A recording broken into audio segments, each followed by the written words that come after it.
Malam pertama Quran, minimal mulai harimu baca Quran, tutupi harimu baca Quran. Yang kedua, ikuti muazzin, sama juga disertai doa azan karena jaminan dapat syafaat Nabi Muhammad SAW. Yang ketiga, jangan tinggalkan qabliyah subuh sesudah azan. Walaupun anda bangun telat, melaksanakan salat subuhnya tetap didahulukan dengan salat sunnahnya. Terus yang keempat, witir. Jangan lewat satu malam belum witir. Walaupun anda bisa laksanakan witir habis salat sunnah ba'diyah isya atau sebelum tidur anda di rumah bisa laksanakan witirnya. Terus yang kelima, ayat kursi setiap habis salat fardu. Mudah-mudahan insyaAllah amalan ini yang sederhana mudah-mudahan bisa kita jaga. Walaupun sederhana tapi saya yakin akan membantu menjadikan banyak perubahan dalam kehidupan kita. Akan bertambah keberkahan, ketenangan, kita akan merasa jauh lebih sejuk, bahkan jauh lebih nikmat. Assalamualaikum warahmatullahi wabarakatuh.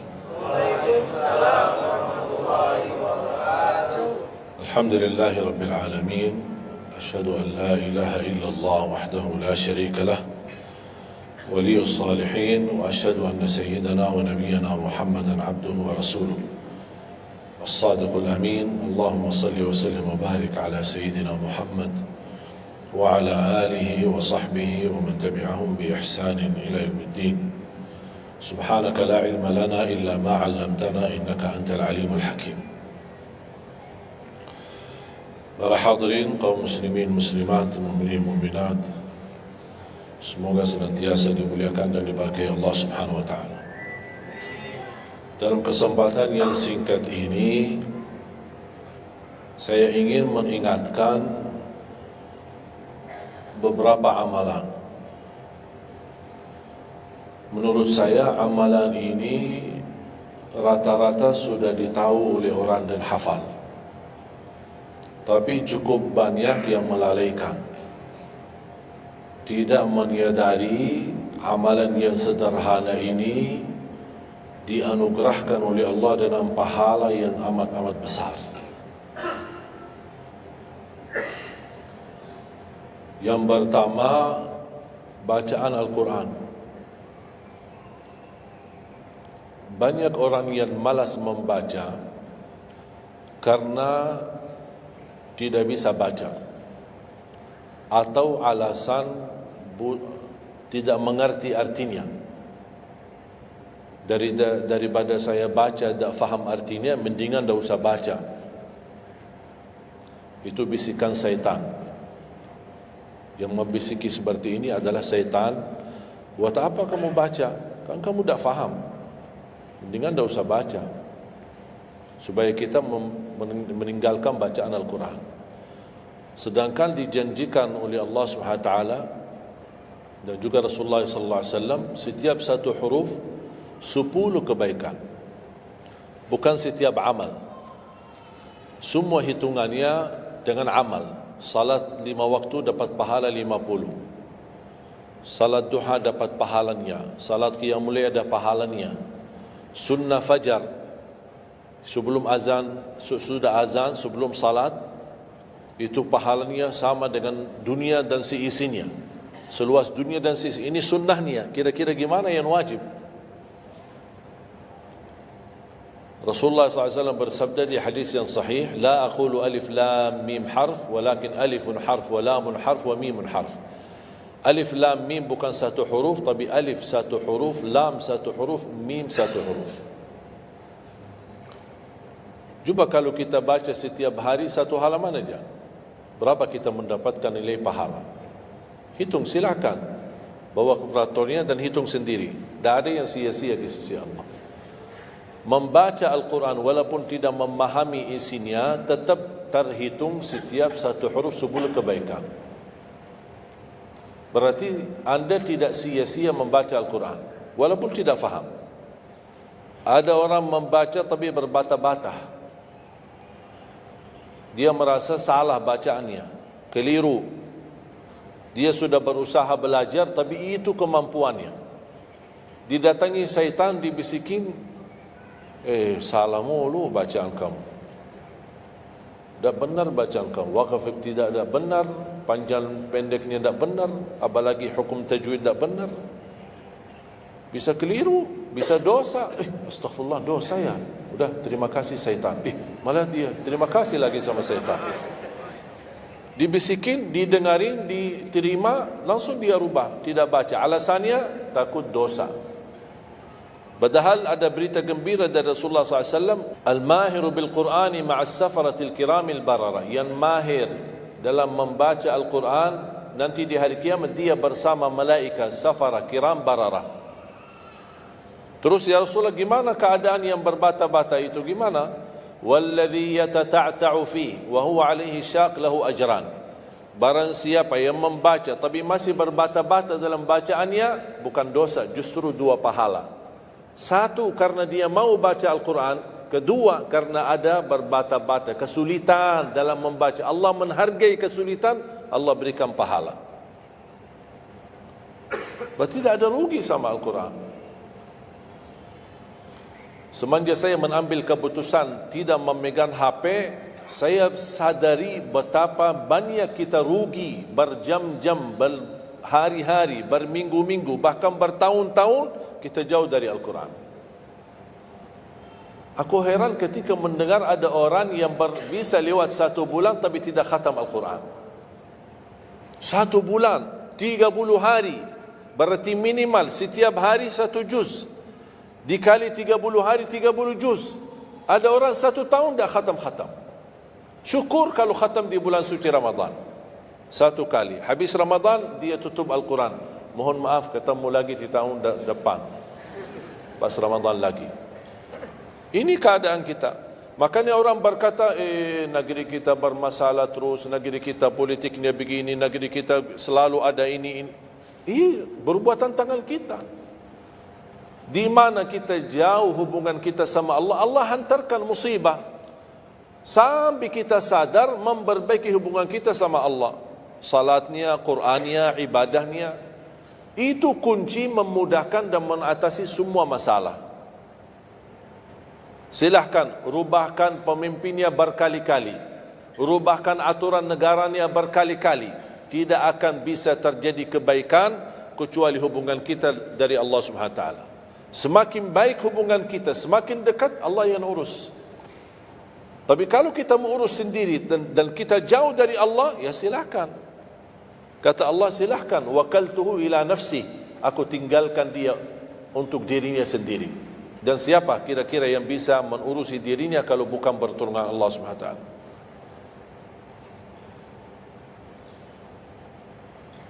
Jangankan bisa khatam Al-Quran dalam 30 hari, jangan 1 juz dalam 1 hari, 30 hari bisa dikhatam dalam waktu 10 jam. Saya pernah tes, menghitungkan waktu, bawa alarm, membaca dari subuh sampai zuhur. Tiba waktu zuhur, saya stop alarmnya, saya lanjut lagi habis zuhur. Sampai asar, lanjut lagi habis asar, lanjut sampai maghrib. Berapa saya habis khatam 30 juz? Bagi orang yang lancar bacaannya, tidak berbata-bata, bacaannya lancar, hurufnya jelas, tajwidnya bagus, tidak terlalu cepat, standar, sebagaimana bacaan tadi salat isya, itu namanya standar, hadar, tapi disempurnakan tajwid, tidak boleh cepat dan tidak boleh terlalu lambat. 10 jam mampu khatam 30 juz. Saya punya teman sekolah di Madinah, dia berhasil khatam 30 juz dalam waktu 7 jam 49 menit. Makanya aku heran kalau ada orang berkata 1 bulan, ya mana bisa ya? Tahu enggak ya, apa yang membuat masalah kita kenapa tidak bisa khatam Al-Quran? Karena suka lihat halaman belakang. Begitu buka baru mulai Al-Baqarah, Alif Lam Mim Dzalikal, buka terus halamannya. Sambil baca kita buka 600 sekian, kapan habisnya? Hudal lil muttaqin, sadaqallahul azim. Sudah langsung sadaqah karena sudah merasa berat. Dia menghitung halaman belakang sedangkan dia baru aja mulai 1 ayat. Dia langsung sadaqallahul azim. Syaitan tidak mungkin dan tidak senang melihat kita sering membaca Al-Quran. Kalau orang dulu susah baca Al-Quran wajar, karena susah menemukan Quran. Zaman sahabat cari kulit unta untuk tuliskan ayat yang Allah turunkan. Ada potongan ayat di Sayyidina Utsman, ada potongan ayat di Sayyidina Abu Bakar, ada potongan ayat di sana sini. Cuba kumpulkan, susah. Makanya semuanya larinya kepada sahabat yang begitu datangnya wahyu, mereka langsung mendengar dari Rasul, langsung bisa hafal. Seperti Sayyidina Ubay bin Ka'ab radhiyallahu an, Zaid bin Thabit radhiyallahu an, Anas bin Malik radhiyallahu an, Uthman bin Affan. Jadi mereka datangin para penghafal Quran. Dah ada mushaf, dah ada Quran, dah ada HP bisa download Al-Quran 30 juz. Gimana? Tapi mereka tidak pernah tinggalkan Al-Quran. Bahkan ada di antara sahabat yang setiap malam tahajudnya khatam 30 juz dalam satu tahajud. Cuba bayangkan, kira-kira alasan kita apa? Quran sudah di mana-mana, dalam segala terjemahan, warna-warni, tajwid, semua ada. Yang bagus, yang besar. Maaf, mata saya, ada yang besar, ada segede meja ini, ada. Susah menemukan, alhamdulillah HP bisa sekarang isinya 30 juz, bisa dibawa kemana-mana, tak usah pusing mencari Al-Quran. Semua kemudahan, semestinya kita mampu mengalahkan sahabat Rasul. Karena kita semua fasilitas ada. Apa yang kita mau bilang sama Allah? Ada seorang, mungkin Bapak Ibu pernah nonton di acara Hafiz Indonesia, namanya Kaila, buta. Dia setiap hari, saya tanya, kamu berapa murajaah bacaan Quran setiap hari? 5 sampai 7 juz. Buta, 5 sampai 7 juz. Saya kaget, tak panyakan, kan kasihan kamu. Dan kebetulan kamu sudah punya uzur, kamu dah baca Al-Quran sama sekali, ana yakin Allah maafkan. Buta, dah bisa. Tahu enggak jawabannya apa? Saya malu sama Allah menjadikan buta saya alasan tidak baca Quran. Ini anak usia 7 tahun, malu sama Allah menjadikan buta, padahal ini ujian. Butanya dari Allah, bukan dari dirinya. Tapi dia malu menjadikan buta itu alasan tidak baca Quran. Pertanyaan saya, alasan antum apa? Apa alasan? Sibuk, belum ada waktu. Ya, saya maklum, belum ada waktu. Memang dunia ini bikin stres, makanya tidak ada waktu. Saya nasihatkan mulai hari ini, jangan kasih Al-Quran sisa waktumu. Dalam istilah, kalau ada sisa waktu, insya Allah saya baca Quran. Kalau itu niatnya, dah bakalan. Tapi tolong utamakan Al-Quran dalam sehari-harimu. Minimal mulai harimu baca Quran, tutupi harimu baca Quran. Jangan tunggu sisa waktu. Wallahi Al-Quran keberkahannya luar biasa. Kesumbuhan, petunjuk, keberkahannya, menjaminkan ke surga, selamat siksa neraka, selamat dari siksa kubur. Banyak anugerah. Sayang, kadang-kadang kalau kita mendengar ada seorang da'i atau seorang ustaz, materi-materi bukunya bagus, isinya bagus, kita kejar. Di mana buku itu jual? Kita cari informasi, di mana buku itu jual? Ini tulisan manusia. Kita kagumi, kita banggakan, kita suka dan kita ikuti, bahkan kita kejar di mana-mana. Al-Quran kalamullah. Masa kalam manusia lebih mulia di hati kita daripada kalamullah? Silahkan, boleh kagumi apa penyampaian ustaz, da'i, tapi jangan melebihi apa kata Allah. Jangan kita terharu ketika mendengar seorang berceramah, tapi berkali-kali kita simak ayat suci Al-Quran tidak pernah meneteskan air mata, seperti mendengar surat kabar atau koran. Masalah. Ternyata ucapan manusia lebih menyentuh hati Padahal kata Allah, kalau Al-Quran diturunkan di atas gunung bisa hancur jadi tanah basir. Kembali lagi, jangan lewat satu hari belum baca Quran. Tidak bisa baca, masih bisa simak, dengar. Setelkan murattal dari HP-mu. Manfaatkan kondisi macet di Jakarta. Manfaatkan. Lagi naik motor, taruh apa ruginya? Ruginya apa? Simpan handsfree di telinga, ya sambil bawa motor. Dengarin ayat suci Al-Quran. Nikmat, berkah, dalam lindungan Allah, disertai malaikat. Apa ruginya? 1 jam di dalam perjalanan, tidak ada rugi. Terhitung memang umur kita, tapi sudah diisi mendengar Al-Quran. Juga banyak waktu. Nikmat. Kalau saya merasa kesibukan mengganggu sampai tidak ada luang waktu cukup untuk saya bisa baca tilawah di rumah, saya menikmati di jalan. Apalagi kalau mau pergi ke acara, apalagi kalau keluar kota, berjalan lumayan jauh, nikmat. Ya Allah, mudah-mudahan macet terus. Nikmat. Macet ini menjadi nikmat. Dah fikir macetnya karena lagi melihat Al-Quran. Beda sama orang, hanya sepanjang berjalan cat HP, HP. Merasa bosan. Sudah semua cat sudah dilewati, semua SMS sudah dibalas, semua pesan-pesan sudah dibaca. Akhirnya bosan. Macet mulu ini Jakarta. Nanti temannya di sebelah, kalau bukan macet, bukan Jakarta loh. Itu habis waktu, sia-sia. Padahal Al-Quran ini kita baca tidak mesti dalam keadaan wudu.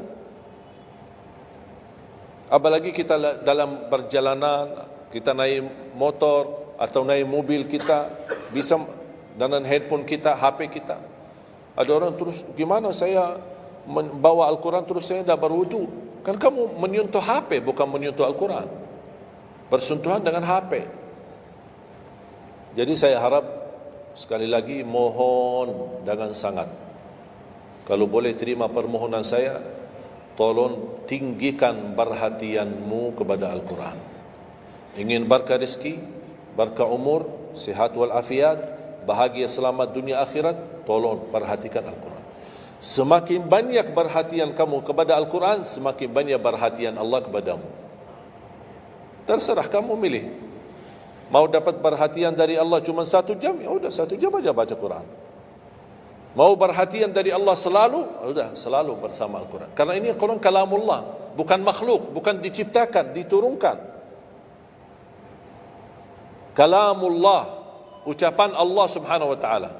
Masa kita tidak tertarik? Cukup karena ini kalamullah, itu sudah cukup membuat kita tertarik. Masa kalam manusia lebih kita tertarik daripada kalamullah? Belum apalagi dijadikan setiap satu huruf 10 kebaikan.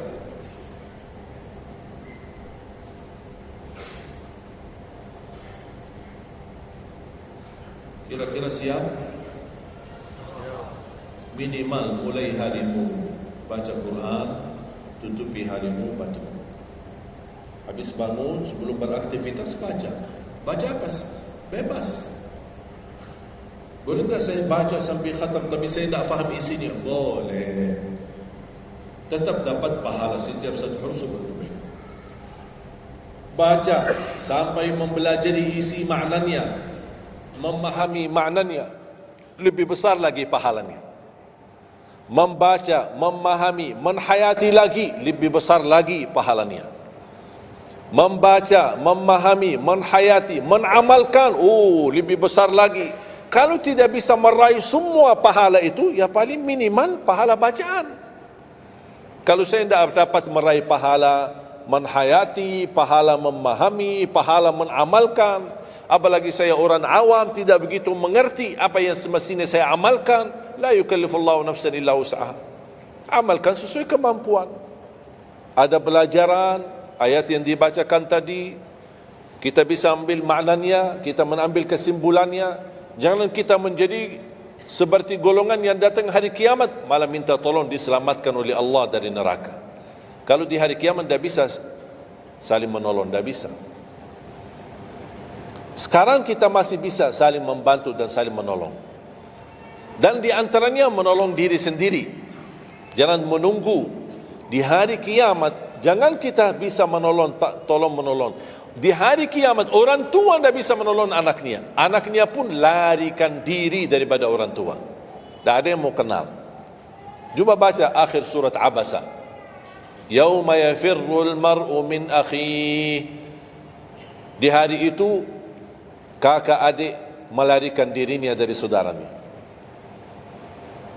Wa ummihi wa abi, melarikan diri pada bapaknya dan ibunya. Biasanya kalau kita ketemu orang tua kita senang bertemu, mohon doanya, apalagi yang orang-orang yang tinggi berbakti baik sama orang tuanya. Kalau di hari kiamat mau sendiri-sendiri. Jangan kita yang melarikan diri sendiri. Para nabi dan rasul semuanya doanya salim salim, ya Allah selamatkan, ya Allah selamatkan. Ini nabi, kira-kira kita gimana?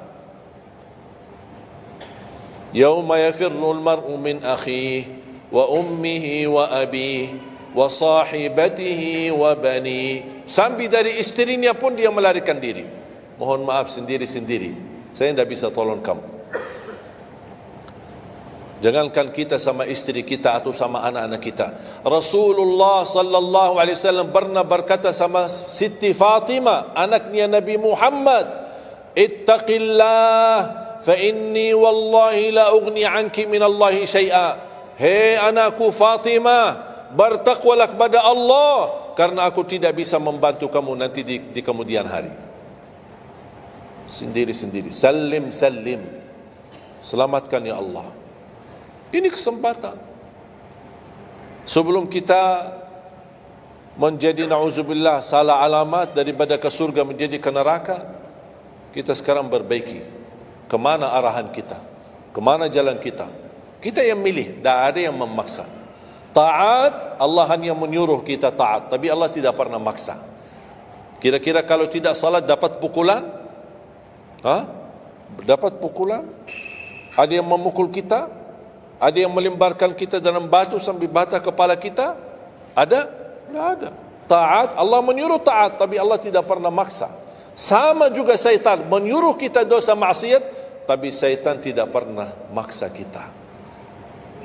Sebagaimana ayat tadi dibacakan, ayat surah Ibrahim ayat 22, syaitan berkata, aku tidak punya kuasa di atas kalian, tapi aku hanya menyuruh kalian terlalu cepat taati.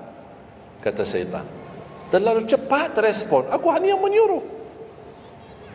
Da'autukum fastajabtum li. Makanya sekarang jangan menyalahkan, saya tidak bisa bantu kalian dan kalian pun tidak bisa bantu aku.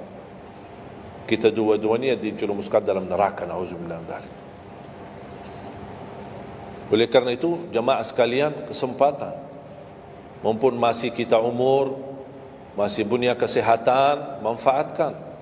Karena akan datang satu saat, sekarang bukan masalah umur, masalah sehat.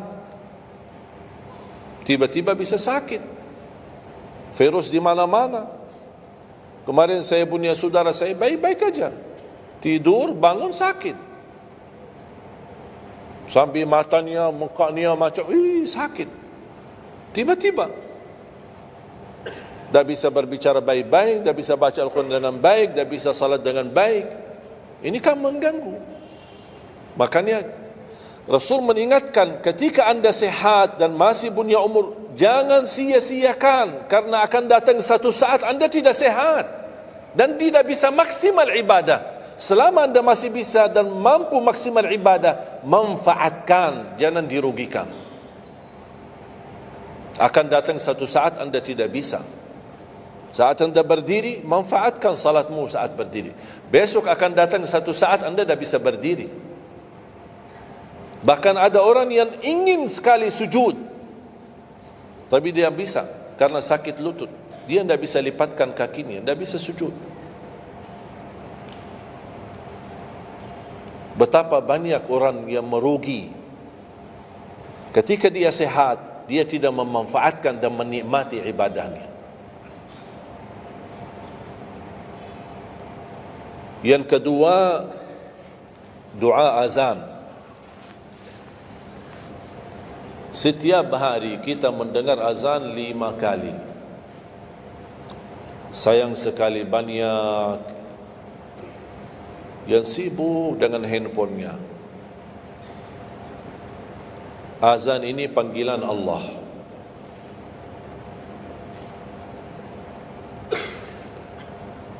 Barang siapa, kata Rasulullah SAW, mengikuti perkataan muazzin.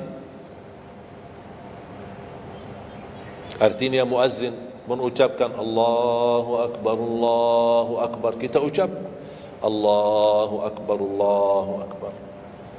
Asyhadu an la ilaha illallah, asyhadu an la ilaha illallah, asyhadu anna Muhammadar Rasulullah, asyhadu anna Muhammadar Rasulullah. Habis wa asyhadu anna Muhammadar Rasulullah, kita berkata wa ana asyhadu an la ilaha illallah wahdahu la syarikalah wa anna Muhammadan abduhu wa rasuluh. Raditu billahi rabba wa bi Muhammadin nabiyya wa bil islami dina, sebagaimana diriwayatkan Imam Muslim.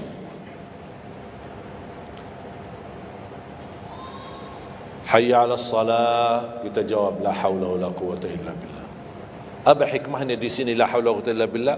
Ya Allah, kami tidak punya daya dan kekuatan untuk menghadiri panggilan-Mu kecuali dengan pertolongan-Mu ya Allah. Karena hayya 'alas salah butuh gerak, bergerak, datang. Hayya 'alas salah, panggilan, hey mari salat. Ya Allah, la haula wala quwwata illa billah. Ya Allah, kami tidak punya kemampuan menghadapi godaan dunia, menghadapi hawa nafsunya, menghadapi malas kecuali dengan kekuatan-Mu ya Allah. La haula wala quwwata illa billah. Meraih kemenangan, meraih kemuliaan, hayya 'alal falah. Ya Allah, kami tidak mampu meraih kemuliaan itu kecuali dengan kekuatan dan izin-Mu ya Allah. Allahu Akbar, kita ucapkan Allahu Akbar. La ilaha illallah, kita ucapkan la ilaha illallah. Habis itu apa? Apa kata Rasulullah SAW di hadis yang diriwayatkan Imam Bukhari? Thumma salla alayya, selepas itu dia bersalawat kepada Nabi Muhammad. Allahumma salli ala Muhammad wa ala ali Muhammad. Bagi Sayyiduna boleh, tidak bagi Sayyiduna boleh. Selepas itu doa, Allahumma rabb hadhihi ad-da'wati at-tammah was-salati al-qa'imah ati Muhammadan al-wasilata wal-fadilah wab'athhu maqaman mahmudan alladhi wa'adta. Ini ucapan yang saya sampaikan di Sahih Bukhari. Ada riwayat-riwayat yang lain, Allahumma rabb hadhihi ad-da'wati at-tammah was-salati al-qa'imah ati sayyidina Muhammadan al-wasilata wal-fadilata wad-darajata al-'aliyata ar-rafi'ata min al-jannah wab'athhu maqaman mahmudan alladhi wa'adta innaka la tukhliful mi'ad. Innaka la tukhliful mi'ad. Tambahannya diriwayat Imam An-Nasai dan semuanya sahih. Mau milih mana yang anda hafal, mana anda biasakan, silakan. Mau ambil hadis yang diriwayatkan Imam Bukhari boleh, mau ambil yang diriwayat Imam Nasai boleh. Asal jangan sampai begitu dengar azan tidak mengikuti muazzin dan sia-siakan doa itu. Padahal doa sederhana. Siapa yang tidak hafal? Setiap ditayangkan azan di TV selalu dibacakan Allahumma rabb hadhihi ad-da'wati at-tammah was-salatil qa'imah. Saya pernah tanya guru saya, seandainya ketika saya mendengar azan tapi terlalai dengan kesibukan atau telefon mendadak atau apalah urusan, baru saya menyadari ketika muazzin sampai ke hayya 'alas salah, saya belum mengikuti dari awal. Gimana caranya biar saya tidak rugi dalam pahala? Kata guru saya, ulang sendiri dari awal. Allahu Akbar, Allahu Akbar, Allahu Akbar, Allahu Akbar. Asyhadu an la ilaha illallah, asyhadu an la ilaha illallah, asyhadu anna Muhammadar Rasulullah. Sampai mendapat mengikuti muazzin dalam sisa azannya. Begitu selesai baca doa yang saya tadi sampaikan. Apa kata Rasulullah? Barang siapa yang mengamalkan ini, faqad hullat lahu syafa'ati yaumal qiyamah, dijamin dapat syafaatku. 5 kali kesempatan tertulis nama kita, jaminan dapat syafaat Nabi Muhammad, tapi kita sia-siakan. Siapa yang tidak mau syafaat Nabi Muhammad? Ini kesempatan. Jangan tunggu hari kiamat baru saya minta, ya Rasulullah tolong syafaatkan. Ini Rasul sudah menawarkan ini sekarang. Mau enggak dapat syafaatku? Ikuti muazzin dan baca doa azan, kemudian dapat syafaatku. Berapa minit? Tak sampai 2 minit. Ikuti muazzin, selesai azan, doa ni dah sampai 2 minit. Allahumma salli ala Muhammad wa ala ali Muhammad, Allahumma rabbani da'wati tamma was salatil qa'imah ati Muhammad, dan sampai akhir, innaka la tukhliful mi'ad. Berapa lama? 2 minit, 3 minit, dah apa-apa 5 minit, tapi dapat jaminan syafaat Nabi Muhammad. Hanya waktunya cuma 5 minit. Kira-kira siap? Mulai hari ini. Menurut saya, yang saya sampaikan wallahi sederhana, sangat sederhana, tapi butuh perhatian aja, butuh perhatian. Yang ketiga, jangan tinggalkan sunnah qabliyah subuh. Walaupun anda malas menjaga sunnah qabliyah ba'diyah. Kalau anda merasa diri malas, banyak kan ada sunnah qabliyah ba'diyah, kan ada sunnah qabliyah zuhur, ba'diyah zuhur, ada qabliyah ba'diyah maghrib, ba'diyah isya, qabliyah subuh. Kalau anda merasa malas melaksanakan sunnah-sunnah, minimal jangan tinggalkan sunnah subuh. Pahalanya lebih besar daripada dunia dan seisinya. Walaupun anda telat bangun, sudah kesiangan, tetap wajib ambil air wudu, laksanakan sunnahnya, baru salat subuhnya. Walaupun anda bangun jam 11 siang.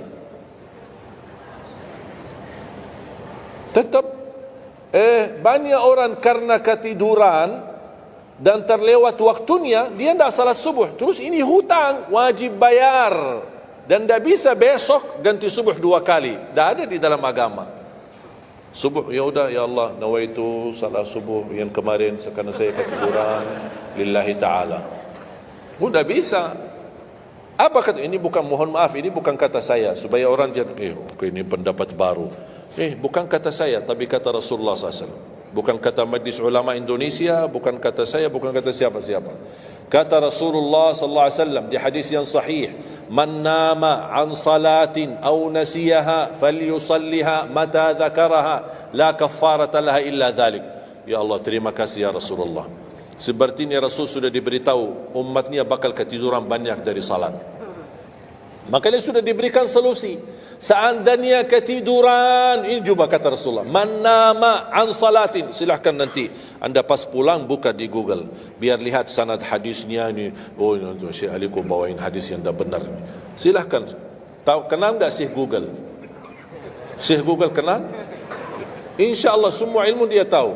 Tinggal masukin aja. Barang siapa yang ketiduran dari salat, hadis, terus klik, dia keluar. Semua dasarnya apa itu dijelaskan. Semua. Mau bahasa Arab ada, mau bahasa Indonesia ada, mau bahasa Inggris pun ada. Syekh Google hebat. Man nama an salatin aw nasiyaha falyusalliha mata dzakaraha la kafarata lahu illa dzalik. Barang siapa yang ketiduran, coba ketiduran. Tidur menurut ulama dianggap uzur. Pernah istri saya ketika saya keluar kota, dia hubungi dan dia bangun kesiangan, kira-kira jam 8. Dia telefon dan nangis. Kenapa nangis? Sakit? Enggak, ketiduran tadi subuh. Ya udah, ambil air wudu, salat subuh. Rasulullah aja pernah ketiduran dari salat subuh. Yang tidak boleh, jangan terlalu sering. Kalau sekali-kali karena sakit, terlalu lelah, capek, Allah maklumlah kita manusia lemah. Tapi jangan setiap hari ketiduran. Ya Allah, maaf ketiduran ya. Kira-kira di jam kantor, kalau setiap hari kita telat, alasannya, ya maaf bos, ketiduran. Besok lagi alasan yang sama, maaf ketiduran. Besok lagi alasan yang sama. Kira-kira gimana? Dipecat enggak? Dipecat. Malu kita, sama manusia aja tak berani kita dengan alasan yang sama, kita selalu itu aja. Masa sama Allah kita berani? Sekali-kali boleh uzur.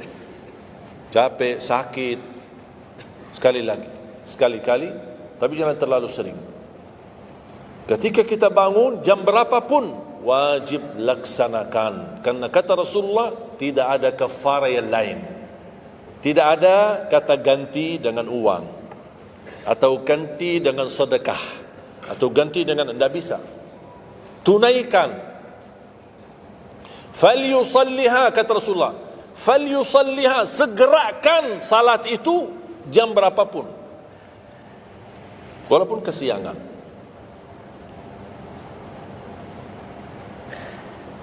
Jelas? Seringnya ketiduran ya? Saya juga berapa kali ketiduran. Bukan berarti saya tidak pernah ketiduran, berapa kali. Bisa ada orang habis tahajud, terlalu lelah, capek, dia mau hanya istirahat saja di atas sajadahnya. Pas bangun sudah jam 7. Padahal Masya Allah tahajud. Semangatnya tahajud tapi ketiduran salat subuh. Makanya ini harus disesuaikan kemampuan.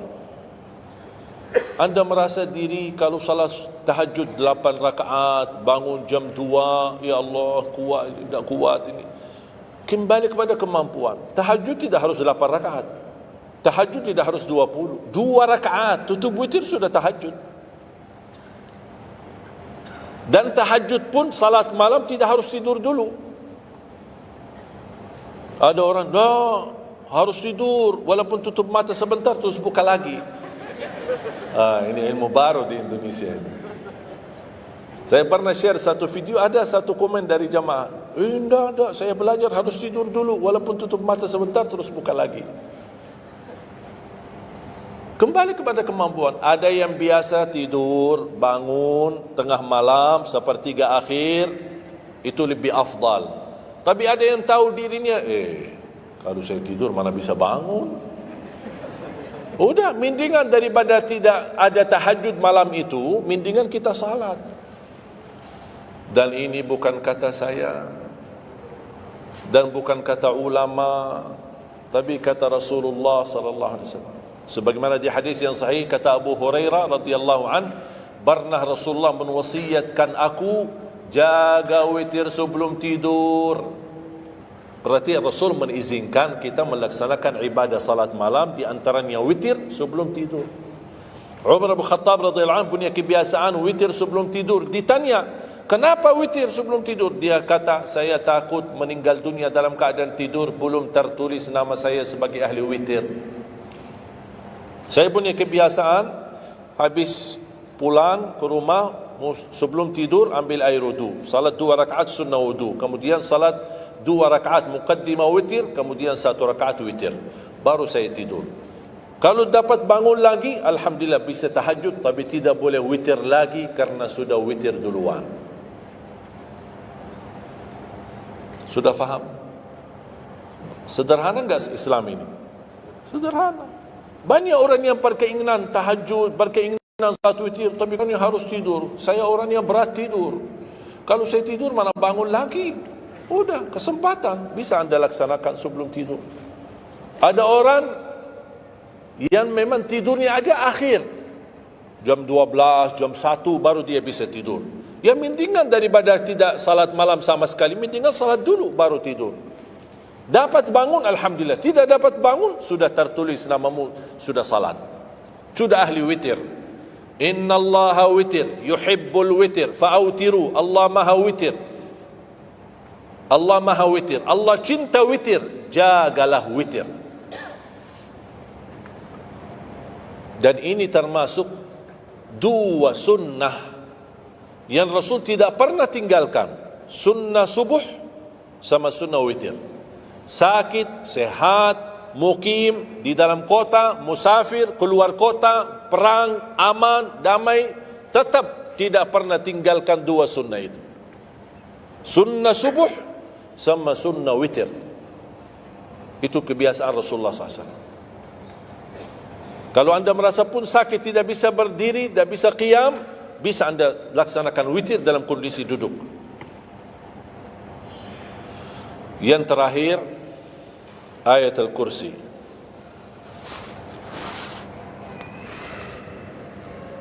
Jangan tinggalkan ayat Al-Kursi lepas salat.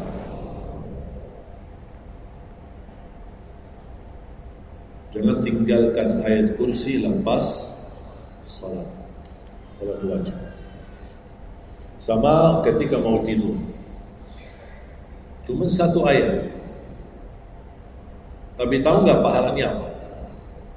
Kan habis salat kan ada zikir-zikir kan, istighfar, tasbih dan yang lain-lain. Di antaranya baca ayat kursi. Tahu nggak pahalanya apa? Ada yang pernah baca pahalanya apa? Barang siapa yang membaca ayat al-kursi setiap habis salat fardu,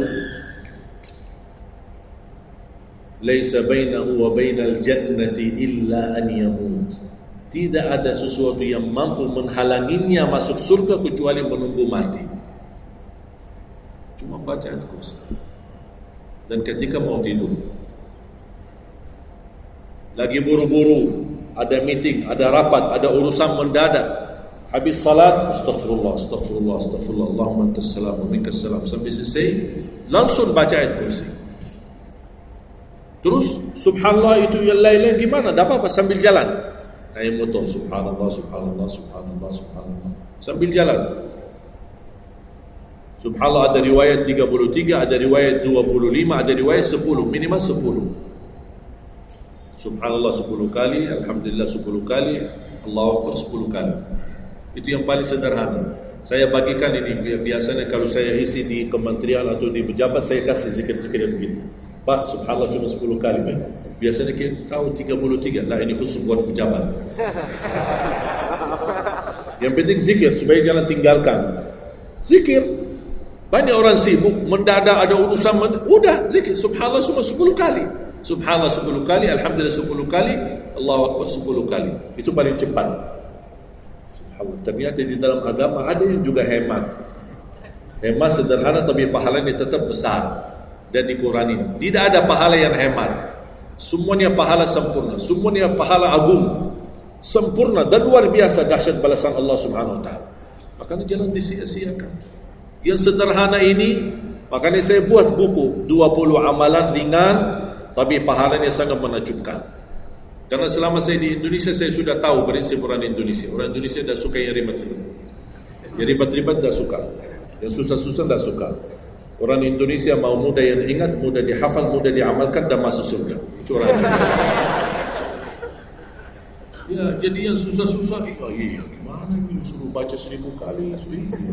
Mana ada waktu 1000 kali. Baca aja sudah 100 kali, udah ngantuk. Saya kasih yang sederhana. Kenapa saya kasih? Karena kemampuan beda-beda. Ada yang tekadnya tinggi, kemampuannya luar biasa dahsyat, bisa ribuan kali dia berzikir, dia silakan. Tidak ada yang melarang kita berzikir, bebas berapapun. Tapi ada yang malas. Udah. Jadi alhamdulillah di dalam ajaran Islam kita ada malas ya ini malas. Makanya saya bikin 20 amalan dan ini buku 20 amalan ringan. Pahalanya sangat menakjubkan.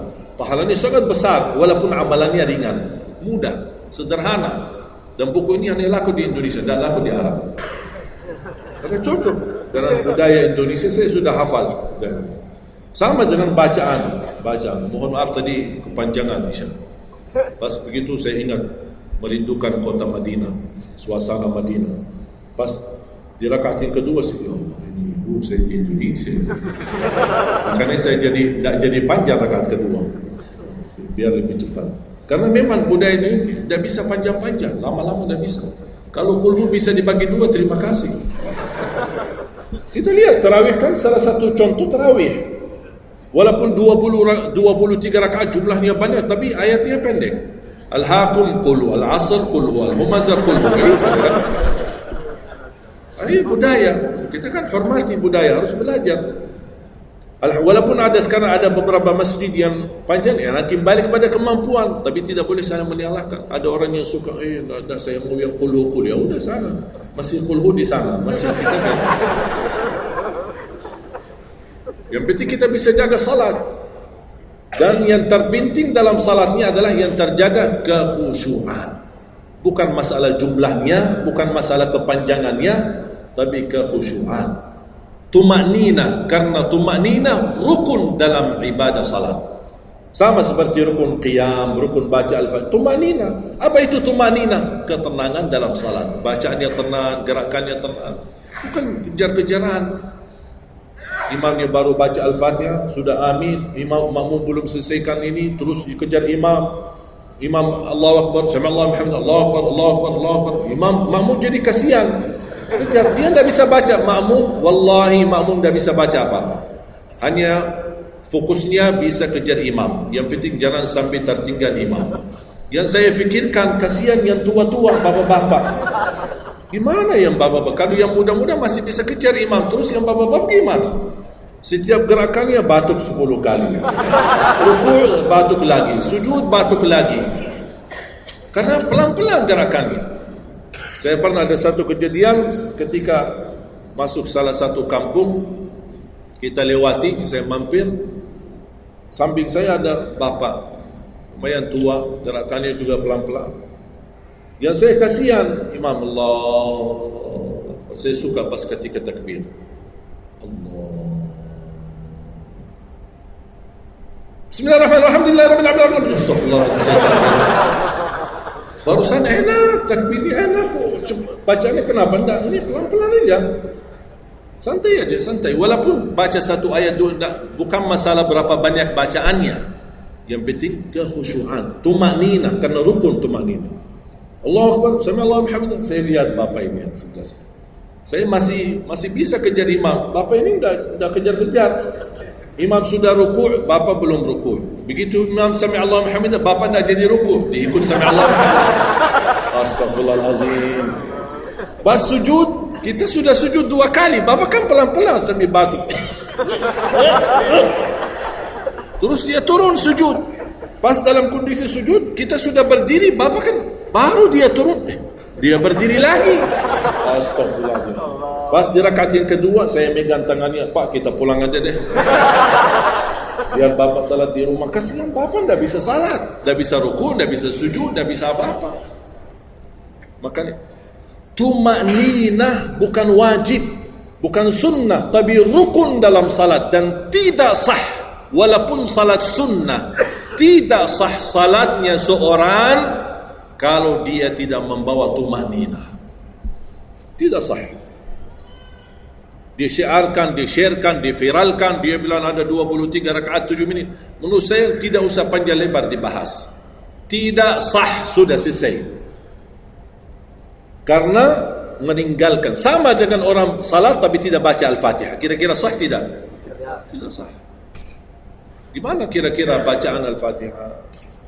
Oleh karena itu jemaah sekalian, mari kita sama-sama. Apalagi tidak lama lagi kita menyambut bulan suci Ramadan.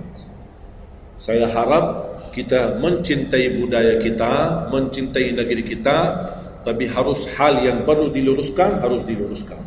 Apalagi yang terkait ibadah salat, tarawih. Tidak masalah masjid 11 rakaat, ada masjid 23 rakaat, jangan ribut. Tidak masalah. Yang mau 11 silakan, yang mau 23 silakan. Yang penting kita bisa melaksanakan salat dengan baik. Apalagi alhamdulillah sudah sekarang muncul banyak para imam-imam, pemuda-pemuda yang bacaannya merdu, yang bacaannya indah.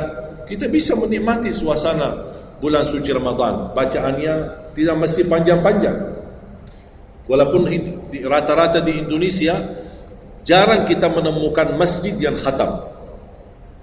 Dulu saya ingat waktu saya masih di Lombok, kita ingat salat tarawih khatam 30 juz dan salat tahajud di 10 malam terakhir khatam lagi 30 juz. 2 kali kita khatam dalam satu bulan Ramadan. Tapi ini karena permintaan dari lingkungan dan jamaah. Kalau tidak ada permintaan susah. Apalagi orang baru datang. Saya sering memperhatikan orang baru datang kayaknya salah masuk masjid. Pas begitu melihat imamnya kepanjangan, masjid apaan? Mundur ke belakang. Bahkan saya pas ketika lihat ada makmum mundur, saya baru masuk. Bapak mau kemana? Mau ambil wudu lagi. Pas habis salat saya tarik kanan kiri, tidak ada. Ternyata ambil wudu di rumahnya. Jadi karena tidak semua bisa, makanya tidak boleh kita saling menyalahkan. Tapi kita harus saling mengingatkan. Saling mengingatkan. Mari kita sama-sama menjaga ibadah yang benar. Mari kita sama-sama menjaga ibadah yang khusyuk, ibadah yang tumanina. Mudah-mudahan amalan-amalan yang saya sampaikan tadi Mudah-mudahan bisa diingat, bisa dihafal dan mudah diamalkan. Masih ingat kan? Atau perlu saya ulang? Amalan pertama, Quran. Minimal mulai harimu baca Quran, tutupi harimu baca Quran. Yang kedua, ikuti muazzin. Sama juga disertai doa azan karena jaminan dapat syafaat Nabi Muhammad SAW. Yang ketiga, jangan tinggalkan qabliyah subuh sesudah azan. Walaupun anda bangun telat, melaksanakan salat subuhnya tetap didahulukan dengan salat sunnahnya. Terus yang keempat, witir. Witir, jangan lewat satu malam belum witir. Walaupun anda bisa laksanakan witir habis salat sunnah ba'diyah isya atau sebelum tidur anda di rumah bisa laksanakan witirnya. Terus yang keenam, ayat kursi setiap habis salat fardu. Mudah-mudahan insyaAllah amalan ini yang sederhana mudah-mudahan bisa kita jaga. Walaupun sederhana tapi saya yakin akan membantu menjadikan banyak perubahan dalam kehidupan kita. Akan bertambah keberkahan, ketenangan. Kita akan merasa jauh lebih sejuk, bahkan jauh lebih nikmat untuk kita beribadah. Baru saya ingat satu hal, sedekah. Kalau bisa, sedekah subuh. Pengalaman saya, dari semua pelajaran yang saya pelajari, saya menemukan sedekah semua waktu baik. Jumat, waktu majlis ilmu, habis majlis ilmu, semua sedekah itu baik. Tapi saya menemukan sedekah subuh itu yang paling baik, yang paling dahsyat, yang paling cepat terkabul hajat kita. Kenapa sedekah subuh dahsyat? Karena setiap waktu subuh Allah turunkan malaikat, tugasnya cuma satu, mendoakan orang yang berinfak di subuh hari. Tidak usah payah dan susah cari orang miskin subuh hari. Mulai malam ini anda sediakan kota amal dalam rumahmu, atau anda bisa pinjam seperti kota amal ini Darut Tauhid ya, ini bisa anda pinjam atau minta sama Darut Tauhid. Anda bisa simpan di rumah. Setiap habis subuh sebelum beraktivitas isi sedekah. Yang lebih dahsyat lagi, sedekah yang disertai doa. Karena wallahi terjamin doamu terkabul dengan wasilah sedekah subuh. Sakit, ya Allah, aku mohon dengan berkat sedekah ini sembuhkan penyakitku. Kalau orang tua yang sakit, doakan orang tua. Ya Allah, dengan berkat sedekah subuh ini sembuhkan orang tua saya. Mencari jodoh, mencari kerjaan, apapun masalah yang anda hadapi, masalah hutang, masalah apapun.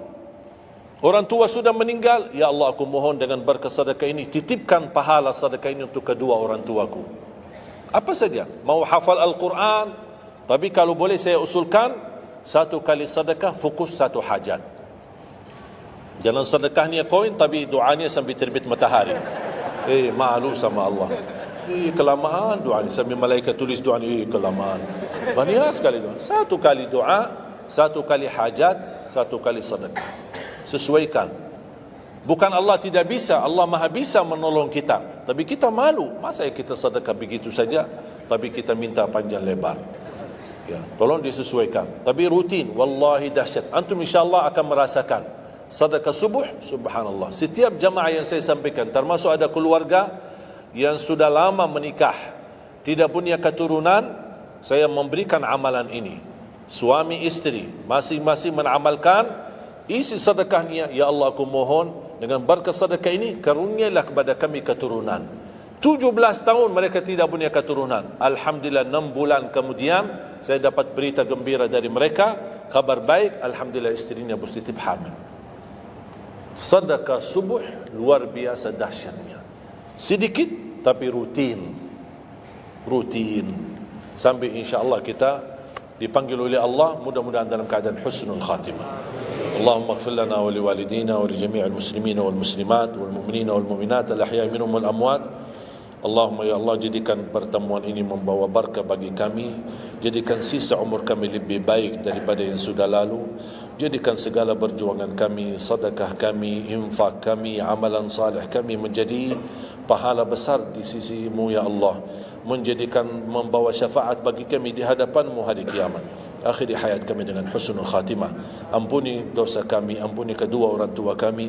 Ya Allah, aku mohon untuk semua jemaah yang hadir, selepas majlis ini masing-masing pulang sudah diampuni segala dosanya, disucikan hatinya, dibersihkan jiwanya, diselamatkan setiap langkah-langkahnya. Jadikan kami semua penghafal Al-Quran, berakhlak-akhlakul Quran, menjadi ahlul Quran, pencinta Al-Quran, dan di hari kiamat mendapatkan syafaatnya Al-Quran. Birahmatika ya arhamar rahimin. Rabbana atina fid dunya hasanah wa fil akhirati hasanah wa qina adzaban nar. Wa sallallahu ala sayyidina nabiyina Muhammad wa ala alihi wa sahbihi baraka wasallam. Walhamdulillahi rabbil alamin. Akhirul kalam, subhanakallahumma bihamdika asyhadu an la ilaha illa anta astaghfiruka wa atubu ilaik. Assalamualaikum warahmatullahi wabarakatuh.